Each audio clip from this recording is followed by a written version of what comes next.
At 27, my life was a tapestry of hard-earned successes and simple joys. I was Jenna, a name known in the corridors of a renowned company, not just for my skills, but for the warmth I carried. It was here, amidst the hustle of deadlines and the aroma of brewed ideas, that I met Alex. He wasn't just another suit, he was a burst of energy, a puzzle I couldn't resist solving. Our first project together was more than just work, it was a dance of minds, a clash and melding of thoughts. Jenna, your approach is something else. Makes me think outside every box I've ever known, Alex had remarked one late evening, his eyes reflecting the glow of the computer screen. I remember blushing, hiding it behind a chuckle. Well, Alex, keep up. I have plenty more where that came from, I teased back, the challenge in my voice unmistakable. Our romance wasn't a slow burn, it was a wildfire. It swept through our lives, turning routine coffee breaks into whispered plans, and mundane weekends into explorations of what two hearts beating in sync could discover together. Our wedding was a crescendo of this beautiful melody we'd created. Friends, family, and even skeptical coworkers watched as we promised to walk through life hand in hand. The first 2 years felt like a dream painted in the brightest colors. We were the couple that made single friends sigh and married ones nod in appreciation. We found joy in the little things, the shared popcorn during movie nights, the laughter over burnt toast on lazy Sundays, and the quiet understanding during walks under the canopy of stars. But beneath the surface of this seemingly perfect life was a silent storm brewing. The joy of our love was shadowed by an absence, a void where the laughter of a child should have been. Each month brought hope, and with it a tinge of despair. The negative tests were like whispers, reminding us of the one dream that remained just out of reach. I remember the nights, lying next to Alex, the moon casting a soft glow on his face. Do you ever think about it? About kids, I mean, I'd ask, my voice barely above a whisper. Alex, ever the optimist, would pull me close, his voice steady and sure. Of course, Jenna. It'll happen when it's meant to be. We've got each other, and that's more than enough for now. But as months turned into years, the absence grew into an unspoken presence between us. The walks felt longer, the movies less captivating, and the parties became a reminder of what we longed for but couldn't seem to grasp. The laughter of our friends' children echoed like a melody we couldn't quite reach. The air was thick with the sounds of laughter and clinking glasses. Alex and I were at one of our friends' annual bashes, a night when everyone seemed to forget their worries. I was mingling, half listening to stories I'd heard a dozen times, when a voice cut through the din, a voice from a past chapter of my life. Jenna, is that really you? The voice was unmistakable, laced with a boldness that belonged to only one person, Lisa, my high school friend. She hadn't changed a bit, still carrying herself with a presence that turned heads, her style as striking as her personality. I turned, my surprise morphing into a smile. Lisa. I can't believe it's you. It's been ages. Her laughter rang out, genuine and hearty. Too long, Jenna. Look at you, all sophisticated and successful. I always knew you'd make something of yourself. Our conversation flowed effortlessly, memories of our school days weaving through the chatter of the party. I noticed Alex watching from a distance, his eyes curious, but cautious. When Lisa waved him over, his approach was measured, his greeting polite, but reserved. Alex, meet Lisa, an old friend from school. I introduced them, watching the interaction closely. Alex extended his hand, his smile polite. Nice to meet you, Lisa. Jenna's told me a lot about her school days. Lisa's reply was quick, a hint of mischief in her eyes. All good things, I hope. Jenna and I go way back. Had quite the adventures, didn't we? The conversation was light, filled with the banter of rekindled friendships and shared histories. But I caught the subtle glances, the unspoken words hanging in the air. Lisa was a force, her vivacity undeniable, but her reputation from our school days, the heartbreaker, the free spirit, lingered in the back of my mind. Over time, Lisa's visits became more frequent, our chats more intimate. We shared stories, laughed over old jokes, and confided in each other like the years apart had been mere days. It felt good, having a piece of my past back, a reminder of carefree days. But as Lisa's presence grew, so did the silence between Alex and me. The void of our unfulfilled dreams seemed to grow wider, the absence louder. Our home, once filled with the echoes of our laughter, now held whispered conversations and unspoken fears. It was during one of Lisa's visits that I finally voiced the worry that had been gnawing at me. The evening was winding down, the room bathed in the soft glow of the setting sun. "Lisa, I don't know what's wrong. Alex and we've been trying, but it's just not happening. The child we've dreamed of, it feels like a mirage now." Lisa's eyes met mine, a depth of understanding in her gaze. "Jenna, these things can be complicated. Have you seen a doctor? Sometimes it's not just a one-person issue." Her words, simple yet profound, struck a chord. It was a reality I had skirted around, a truth I had been reluctant to face. But in that moment, with Lisa's frankness, the path forward seemed a little clearer, albeit daunting. Months turned into a silent agony of waiting and hoping. Each failed attempt at starting a family chipped away at the joy that once filled our home. "It's just not happening, Alex. We need to face it together," I said one night, the desperation clear in my voice. Alex's reluctance was like a wall between us. "Jenna, why are you so hung up on this?" "I'm telling you, it's not me." "But fine, if it makes you happy, I'll do the tests," he finally conceded after countless conversations that seemed to go in circles. The day we went for the full examination felt like a step into the unknown. A part of me was scared of what we might find, but a bigger part just wanted answers. "Whatever this brings, we'll deal with it, right?" I asked Alex, seeking some reassurance. He just nodded, his usual confidence replaced by a quiet tension. The wait for the results was like living in limbo, each day stretching longer than the last. During these trying times, Lisa, my blast from the past, was a surprising source of comfort. "Jenna, you're one tough cookie. Whatever comes out of this, you'll handle it. You always do," she'd say, her support unwavering. But life has a way of throwing curveballs when you least expect them. It was a chance encounter on the street that planted a seed of doubt in my mind. A former classmate, someone who knew the high school version of Lisa all too well, stopped me with a reminder of the past. "Jenna, watch out for Lisa, okay? She was a real piece of work back in the day, breaking hearts left and right. You remember, right?" she said, her tone half concerned, half curious. I laughed it off, the idea of Lisa, my rock during these turbulent times, being anything less than genuine seemed far-fetched. "People change. Lisa's not like that anymore," I responded, but the conversation left a nagging feeling in the pit of my stomach. Later that day, as Alex and I sat in our usual silence, I decided to address the elephant in the room. "Alex, can I ask you something? What do you think about Lisa?" His reaction was immediate and defensive, a stark contrast to his usual nonchalance. "Why does it matter? She's just your friend." "I don't care about her one way or the other," he said, his tone a mix of irritation and something else I couldn't quite place. His words did little to ease my mind. Instead, they added to the growing list of questions and doubts that seemed to have no answers. As the days turned into weeks, the waiting game for the test results became a battleground of unspoken fears and doubts. Life at home had taken a sharp turn, the once comforting walls of our home now echoing with Alex's harsh words and relentless criticism.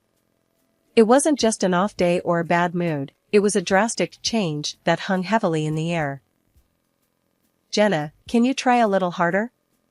Look at you, it's always the same old jeans and t-shirt. When you're with me, I want to show you off, not make excuses for your plain Jane look," Alex remarked coldly one evening, his words cutting deeper than he probably intended. I stood there, a mix of hurt and disbelief in my heart. "Alex, what's this about? Since when did appearances become more important than who we are to each other?" I replied, my voice shaking slightly. But it didn't stop at my appearance.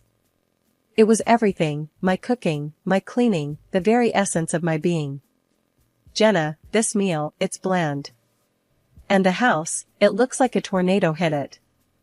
Is this really the best you can do? He'd say, his dissatisfaction clear. Each word stung, each comment a blow to the life we had built together.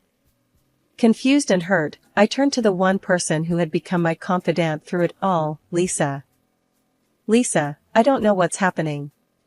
It's like he's looking for reasons to be unhappy, to criticize me. I don't feel like I'm enough anymore. I shared, the vulnerability clear in my voice. Lisa's response was thoughtful, her words a mix of support and practicality. Jenna, he's being a total jerk. But maybe you guys just need a break from the routine. Why not plan a surprise, something to reignite the spark? How about a romantic trip? The idea was like a beacon of hope, a chance to mend the growing rift between us. Filled with a newfound determination, I approached Alex with the idea. Alex, I've been thinking. Maybe we need a change of scenery, some time away from all this stress. What do you say to 2 weeks in Hawaii, just the two of us? I suggested, the hopeful tremor in my voice betraying my anxiety over his response. To my surprise, his reaction was positive, a glimmer of the old Alex shining through. Jenna, that sounds, actually great. You're right, we could use the time away. Let's do it. He agreed, his words a soothing balm to my frayed nerves.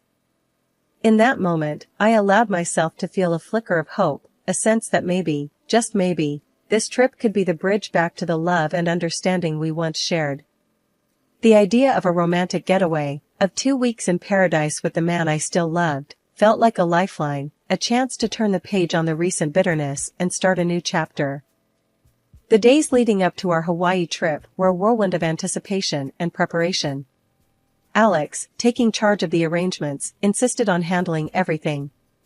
Jenna, you've been working too hard lately. Let me sort out the tickets and the hotel.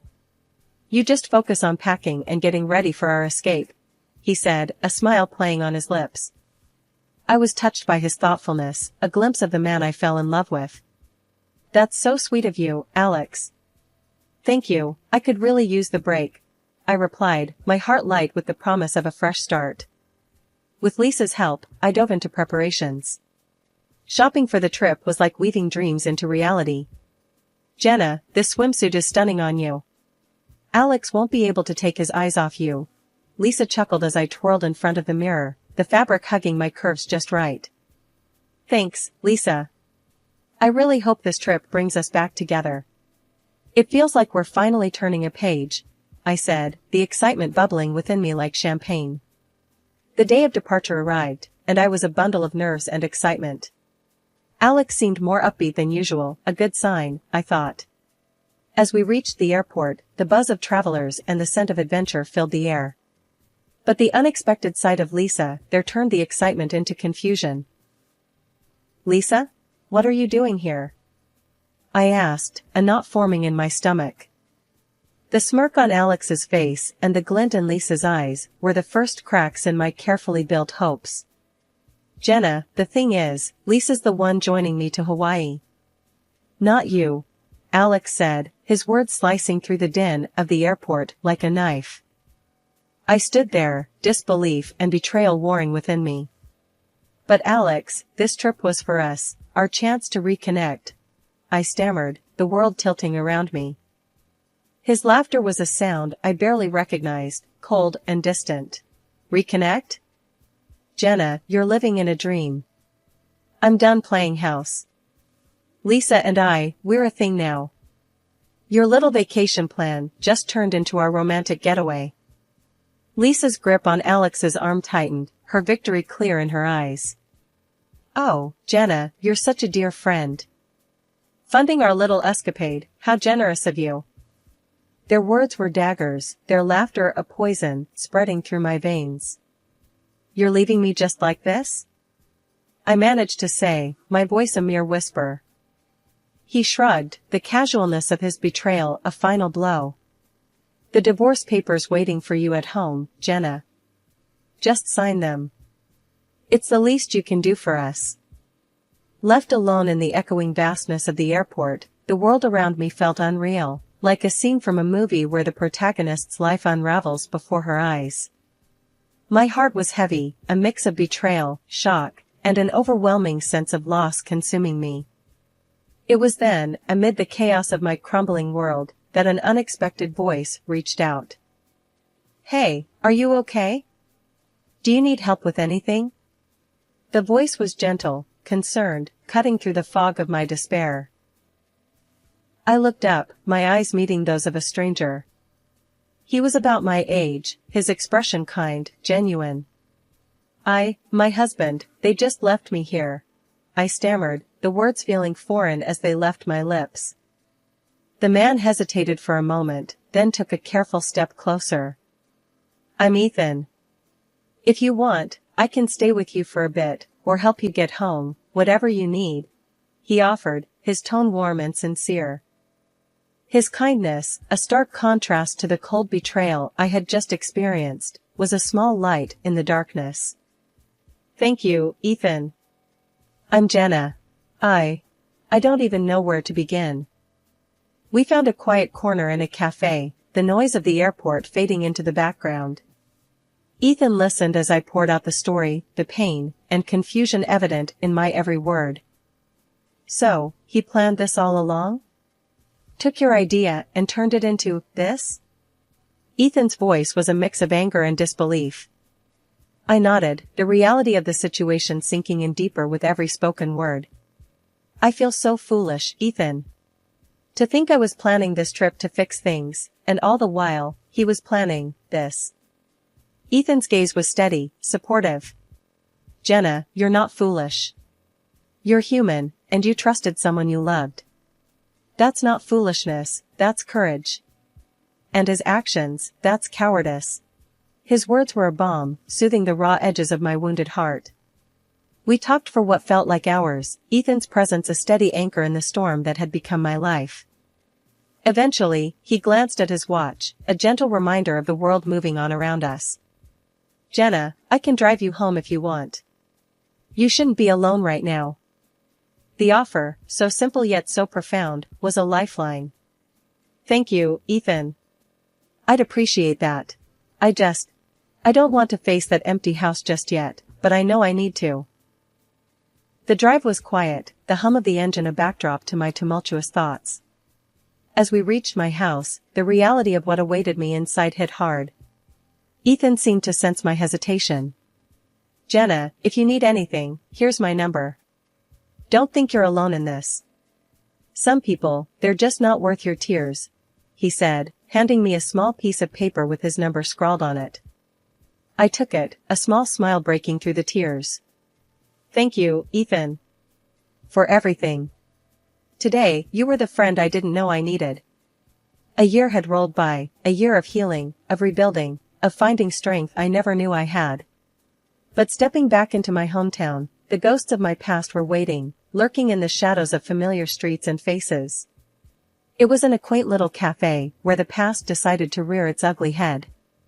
Sitting there, lost in my thoughts, a voice that I hoped to never hear again cut through the calm. "Jenna, look what the cat dragged in." "Still the same, I see," Alex sneered, his eyes raking over me with a disdain I remembered all too well. I took a deep breath, bracing myself. "What do you want, Alex?" I asked, my voice steady, a testament to the year of battles fought and won. His smirk grew wider, more malicious.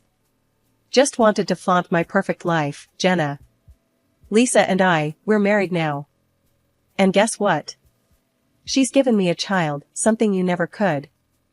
His words stung, a deliberate jab at my deepest wounds. But the old Jenna, the one who would crumble, was no more. "Good for you, Alex. I hope you're happy," I replied, my words a shield against his cruelty. But he wasn't done. The arrogance, the sheer audacity, dripped from his next invitation. "Why don't you come over, Jenna? See the life you missed out on. Meet your replacement and our beautiful baby." It was a challenge, a cruel game in his twisted mind. But this time I was playing by a different set of rules. Sure, Alex. I'll come by. It's time to face the past, I said, the resolve in my voice belying the storm inside. And so, I found myself at the doorstep of the home I once shared with Alex, my heart pounding, not with fear, but with a fierce determination. The door swung open, and there stood Lisa, her smirk a mirror of Alex's cruelty. "Jenna, you haven't changed a bit. Still the same old gray mouse," she taunted, her words dripping with scorn. But the Jenna standing at her doorstep was not alone. Beside me stood Ethan, the unexpected ally from the airport, now my partner, my strength. I introduced him with pride swelling in my chest. "Lisa, meet Ethan, my husband." The shock on their faces was a sight to behold. Alex's smugness faltered, Lisa's mockery dimmed. They tried, oh how they tried, to belittle us, to break us down with their venomous words. But together, Ethan and I stood strong, a united front against the storm of their malice. "Jenna, I can't believe you'd stoop so low. Bringing him here, what a desperate move," Alex scoffed, his words a feeble attempt to regain control. Ethan's arm around my shoulder was all the response I needed. Desperate? No, Alex. We're here to close a chapter, to move on from the past that you cling to so pitifully. The air was tense as Ethan and I stood in the living room of the house I once called home. The walls, once witnesses to my heartache, were now the backdrop for the final act of a saga that had tormented me for too long. Alex's mocking tone sliced through the silence. "Remember how lost you looked at the airport, Jenna? Like a little puppy abandoned by its owner." I still laugh thinking about it. The words were meant to wound, but as I looked into Ethan's supportive eyes, I felt an unwavering strength within me. Actually, Alex, that day turned out to be a blessing. Because of your cruelty, I met Ethan. He's been my rock ever since, I replied, a serene smile on my face. Alex's smirk wavered, confusion and shock intermingling in his gaze as he looked at Ethan. "And what's so special about this guy?" he sneered, trying to regain his footing. Ethan's presence was calm yet imposing. "Well, Alex, aside from picking up the pieces of the life you shattered, I also recently became the director at your esteemed company. Funny how life works, isn't it?" The revelation hit Alex like a physical blow, his arrogance melting away, leaving a pale, shaken man in its place. Before he could recover, Lisa, with her characteristic spite, decided to strike what she thought would be a crushing blow. "At least I gave Alex something you couldn't, Jenna. A child. The ultimate gift," she spat, her eyes gleaming with malice. The room was charged, the air thick with tension and unspoken truths. I couldn't help but laugh, the absurdity of the situation and the secret I held turning my despair into amusement. "Oh, Lisa, the irony of your statement is richer than you know," I said, reaching into my bag. I pulled out the envelope containing the test results, the paper that held the key to unlocking the sham that was their life. "Alex, these tests we took, they revealed a truth you've been too blind to see. You're incapable of fatherhood. This child Lisa's so proud of? It can't be yours." The words hung heavy in the room, a tangible testament to the crumbling facade of their lies. Alex's face was a mask of shock and betrayal, his eyes darting between the paper in his hand and Lisa's suddenly ashen face. Lisa's voice trembled, her confidence shattered. "Alex, baby, this must be some mistake. Jenna's lying, she has to be." But there was no mistaking the truth, the undeniable reality inked on the paper. The arguments erupted, accusations and denials bouncing off the walls, the sound of their once united front cracking at the seams. Ethan's hand squeezed mine, a silent signal that it was time to leave the chaos behind. "Let's go, Jenna. We have our own future to look forward to, one built on truth and love, not deceit." As we stepped out of the house, the door closing behind us felt like the final chapter of a painful saga coming to an end. The sun outside seemed brighter, the world filled with new possibilities, and the promise of the life growing inside me, a life created from love, not lies. Behind us, Alex and Lisa's world, a house of cards built on deception, was left to collapse. The courtroom would be their next battleground, but for Ethan and me, it was the start of something beautiful. A chapter of joy, of honest love, and the sweetest victory of all, a life well lived, a future bright with hope and the laughter of our soon-to-arrive child,